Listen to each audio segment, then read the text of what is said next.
Jenna and Ryan Miller were, by all appearances, the golden couple of Charleston, South Carolina. High school sweethearts, they had been married for 10 years and were raising two young boys, Ethan and Caleb, in a picture-perfect suburban neighborhood. Ryan worked as a software engineer, known for his quiet kindness and loyalty. Jenna, once an aspiring writer, had given up her dreams to become a full-time mom. To their friends, they were a couple that had it all: love, family, stability. But underneath, the cracks were spreading. Ryan's long hours at his tech firm left Jenna feeling isolated. She often scrolled through social media, envying her friends' glamorous lives, their vacations, their laughter, their attention. Jenna wanted passion, excitement, something she hadn't felt in years.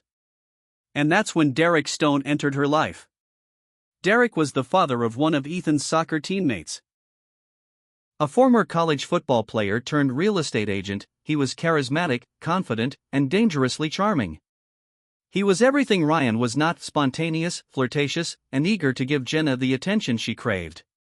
It started innocently enough.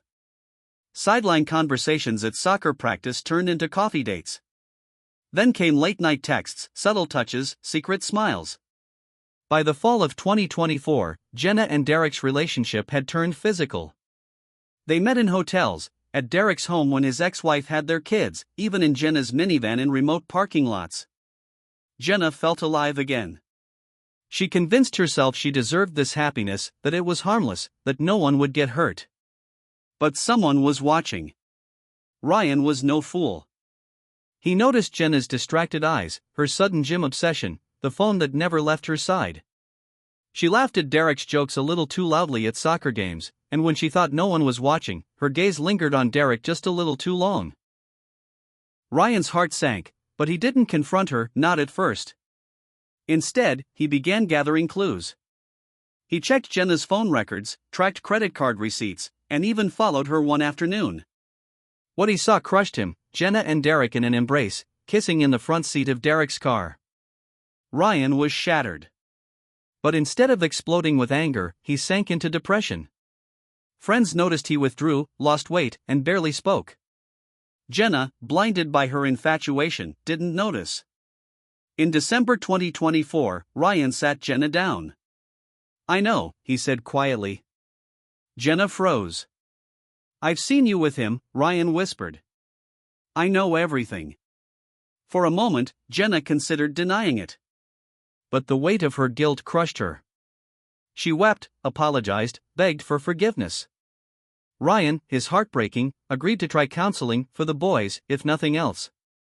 But Derek wasn't ready to let Jenna go.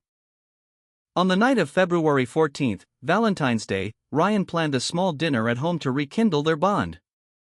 Jenna, touched by the gesture, tried to believe they could heal. That night, as they sat at the table, laughter cautiously returning, a loud crash echoed from the backyard. Ryan rushed outside and came face to face with Derek. The two men clashed in the dark. Jenna screamed, running outside as Derek pulled a knife. Ryan fought back, wrestling Derek to the ground, but was slashed across the arm. Jenna called 911, her voice shaking. By the time police arrived, Ryan had Derek pinned, blood soaking his shirt. Derek was arrested on the spot. Derek was charged with aggravated assault, stalking, and attempted murder. At trial, it was revealed he had a long history of obsessive behavior with women, including restraining orders from two previous girlfriends. Jenna and Ryan's marriage, though battered, survived, but barely. They continued therapy, but trust was hard to rebuild. Jenna publicly apologized, stepping away from her social circles and volunteering at a domestic violence center. Ryan, once quiet and unassuming, became an advocate for men coping with betrayal and domestic turmoil, an unexpected but powerful voice in the community. Derek was sentenced to 15 years in prison. In court, he stared at Jenna as if she were still his. Jenna never visited him again. Years later, Jenna admitted in an interview, "I was looking for excitement, and I found chaos.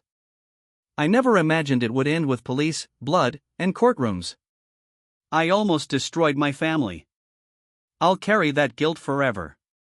Ryan, asked why he stayed, simply said, "I loved her. I still do. But love isn't blind anymore. Their sons, Ethan and Caleb, now teenagers, know pieces of the story but not the full weight. Ryan and Jenna vowed to break the cycle of secrecy and silence that nearly tore their family apart. Final words.